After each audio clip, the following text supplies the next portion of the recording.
Hello, bonjour, everyone. CT Luna here. Welcome to the Audio Lab. So, throughout the month of July, I'm running a little experiment. I know so many of you love to listen to your books, and since I'm getting ready to eventually record and publish the official audiobook for Brown Beyond Borders, Emerging into a Golden Multidimensionality, it's a biracial memoir by yours truly. I wanted to practice out loud with you first. So every single day this month, I'm pulling up a chair. I'm reading a few pages of my memoir right here. And if you're on the free list, these daily drops will stay open for just a few days before they head into the archives for my paid subscribers. So make sure you keep up. If you ever miss a session or want to unlock the whole archive to listen at your own pace, you can upgrade to a paid subscription at any time. But for today, let's just hang out and wrap up chapter one.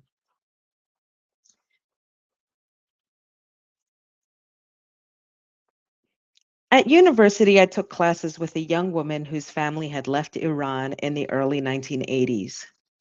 Before Iran had become an Islamic republic, when it was still a monarchy, her father had been a high ranking judge. But in the new political order of those times, and to protect his family, he had no choice but to flee his country. My friend had spent several years in a suburb of Brussels, Belgium, where she picked up French. And then as a teenager, she and her family moved to Maryland. She attended junior high and high school where she applied herself to learning English and was the first child in her family to attend an American university. We were both sitting in French class together, waiting for the professor to arrive. And when I asked her what work her father does, he drives a taxi, but back home he used to be a judge. Her tone was defiant, but I understood why. The trauma that emerges from episodes of injustice or tiny cuts of microaggressions becomes embedded within the family structure.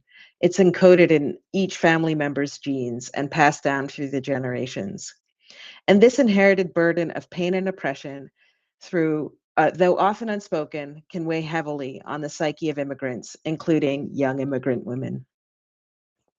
She eventually graduated from university, and a few years later, she also graduated from law school. But I'm certain she still carries within her not only her own trauma, but that of her ancestors too. The energy from that trauma, internalized over time, can manifest in numerous ways: anxiety that gnaws at the edges of confidence, depression that casts a shadow over dreams, and even the debilitating symptoms of post traumatic stress disorder. Conversely, this inherited trauma can also be channeled into a relentless drive for high performance, as if striving to outrun the ghosts of our ancestors. So, since 1979, women's enrollment in US colleges and universities has outnumbered that of men, and the gap has been consistently widening ever since. In the 2021-2022 academic year, women outpaced men scholastically, earning the majority of higher learning degrees. That is, associate's degrees, 62.8%, bachelor's degrees at 58.5%, master's degrees at 62.6%, and doctor's degrees at 57%. The data is similar when it comes to women of color across racial, ethnic, and indigenous segments, including US citizens, permanent residents, and non resident aliens.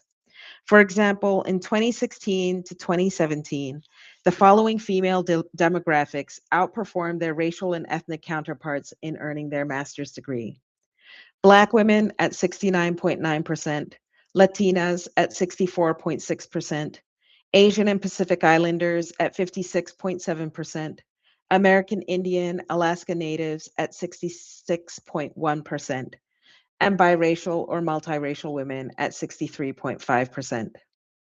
To further understand this phenomenon, Virginia Tech researcher Sarah Ovink conducted a long-term study of 50 Latino and Latina college aspirants to understand whether gender equality motivated the women to earn their higher education degrees. She found that, quote, Latinas felt they needed to attain a degree in order to earn independence, specifically independence from men in order to be free from worries without needing a guy for support, end quote. For young immigrant women, navigating cultural expectations and familial pressures alongside a personal desire for professional advancement can create a unique set of challenges, making the pursuit of happiness, as envisioned by the American dream, a more arduous journey. Reflecting on my own academic trajectory, I was certainly motivated to pursue higher learning degrees because I believed it was my ticket to independence. I believed university degrees would afford me more career options, the possibility of travel, and the freedom to choose where I would live. I knew I did not want to stay in an environment that perpetuated, tolerated, or glossed over injustices and inequities. And I questioned the concept of the American dream and whether it could be a reality for people like me. Though single race, single heritage immigrant youth may still face challenges related to their immigrant status, they may have a clear sense of cultural identity and belonging within their ethnic community. They may also be more readily identifiable as members of a particular racial or ethnic group, which can offer a sense of solidarity and support. However, for biracial people, our physical appearance sometimes does not align with societal expectations of race, causing others to question and make assumptions about our background and identity.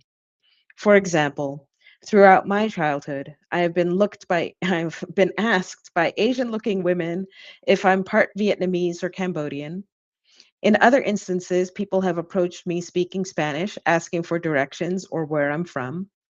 And at first, I found this curious and awkward, but over time, I realized it was a way for us brown folk to establish strength in numbers or just to find a community. Over the years, I sometimes felt a need to identify with one race or ethnicity over others. But joining groups that centered around those themes always felt limiting, like I needed to deny or ignore a part of my heritage in favor of another. As a brown woman navigating predominantly white spaces, I became a loose part of a patchwork of communities, which has added another layer of complexity to my understanding and pursuit of belonging. A few years ago, here in Switzerland, a brown woman struck up a conversation with me on our morning commute. She asked me in German whether I spoke Portuguese, commenting that I looked like I might come from Cape Verde, where she was from. I responded in German that I was not, and that I also do not speak Portuguese. And for several months, she and I continued to greet each other and have pleasant conversations on the bus ride that would take us to the train station. We sat next to each other, exchanging stories about the weather, our weekends, family visits, and upcoming holiday plans. And I learned that she worked in a major hospital in Zurich. She had studied nursing both back home and in Switzerland, where she earned all the necessary degrees and certifications to secure stable employment. She always told me how much she enjoyed her job, her colleagues, and the patients. The two of us had created a bubble of community, a micro community. Then one day, she announced that she and her husband were leaving Switzerland for good. They were returning to her home country after 20 years. As much as they tried, they could never really feel at home, and so they decided to go back. I was sad to see her leave, but I fully understood her struggle to gain a foothold in this culture. I could fully appreciate the time and energy she and her husband had invested in trying to build a new life in a new country. This could be described as resilience, even grit. Throughout my adult life, I had made changes and decisions that looking back could be described as giving up. But now I see them as resilience, responding creatively to outside circumstances that I felt severely hampered my ability to be me or to live up to my fullest potential. Resilience helped my friend and her husband build a life in a foreign country, and grit helped them think creatively about changing a situation that was no longer fulfilling them. Heritage and culture are deeply ingrained in our being. They shape our identities and influence our journeys through life.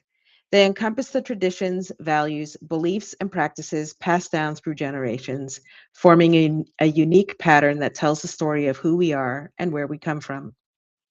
For individuals with immigrant backgrounds, heritage and culture hold even greater significance. They represent a connection to a homeland, which can be a source of strength in navigating a new and often challenging environment.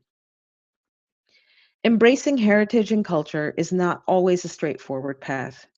It can be fraught with challenges, complexities, and conflicts that arise from navigating multiple identities and grappling with the realities of systemic racism, intergenerational trauma, and cultural expectations. The stories I'm sharing in this book highlight the complex interplay of these factors in the lives of young immigrant women of color. They illustrate how experiences of prejudice, discrimination, and microaggressions can leave lasting scars, impacting self esteem and shaping perspectives on the world. In each of these stories, and many I haven't shared, I have found some gems within me. I have discovered moments that show remarkable resilience and determination. I have observed these characteristics in so many other brown immigrant women navigating similar challenges. And that is where we're stopping for today. If you have a question about the book, the writing process, or anything we covered in today's segment, please drop it in the comments of this post. I might just answer yours on a future episode. And I'm really glad to share this unedited process with you. Look out for the next pages or the next audio in your inbox tomorrow morning. If you know someone who would connect with this part of the journey, please share this post with them while it's still open to the public. And if you want to support this audio experiment and my writing as I start drafting book two, consider becoming a paid subscriber and unlock everything. Thank you so much for listening, and I will see you tomorrow. À demain.